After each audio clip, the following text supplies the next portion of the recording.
ചിറ്റാരിപ്പറമ്പ് ഗ്രാമപഞ്ചായത്ത് 2025-26 വാർഷിക പദ്ധതി രൂപീകരണത്തിന്റെ ഭാഗമായി വർക്കിംഗ് ഗ്രൂപ്പ് ജനറൽ ബോഡി യോഗം സംഘടിപ്പിച്ചു. ചിറ്റാരിപ്പറമ്പ് ഗ്രാമപഞ്ചായത്ത് കമ്മ്യൂണിറ്റി ഹാളിൽ വെച്ച് നടന്ന ചടങ്ങ് ഗ്രാമപഞ്ചായത്ത് പ്രസിഡന്റ് വി വാളൻ ഉദ്ഘാടനം ചെയ്തു.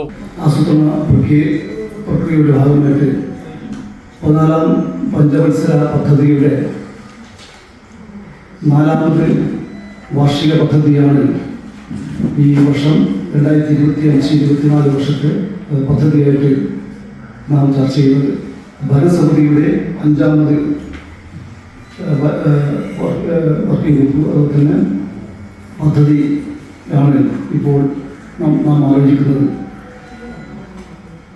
തന്നെ അതിൻ്റെ തദ്ദേശ സ്വയംഭരണ വകുപ്പ് ഒരു സർക്കിളിലൂടെ ഈ വർഷം ഭരണസമിതിയുടെ അവസാന വർഷമായതുകൊണ്ട് തന്നെ പരമാവധി പദ്ധതികളെല്ലാം തന്നെ ഒരു വർഷം കൊണ്ട് തീർക്കാൻ കഴിയുന്ന രീതിയിലേക്കുള്ള പദ്ധതി ആവിഷ്കരിക്കണമെന്ന നിർദ്ദേശമാണ് തന്നിട്ടുള്ളത്.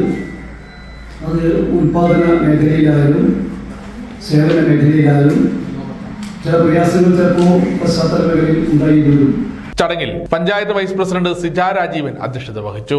ആസൂത്രണ സമിതി ഉപാധ്യക്ഷൻ പി അശോകൻ, വികസനകാര്യ സ്റ്റാൻഡിംഗ് കമ്മിറ്റി ചെയർമാൻ ചന്ദ്രൻ, ആരോഗ്യ വിദ്യാഭ്യാസ standing committee chairman CC Sahilraj master, panchayat secretary KK Sathyan തുടങ്ങിയവർ ചടങ്ങിൽ സംസാരിച്ചു. സമഗ്ര ന്യൂസ് കൂത്തുപറമ്പ.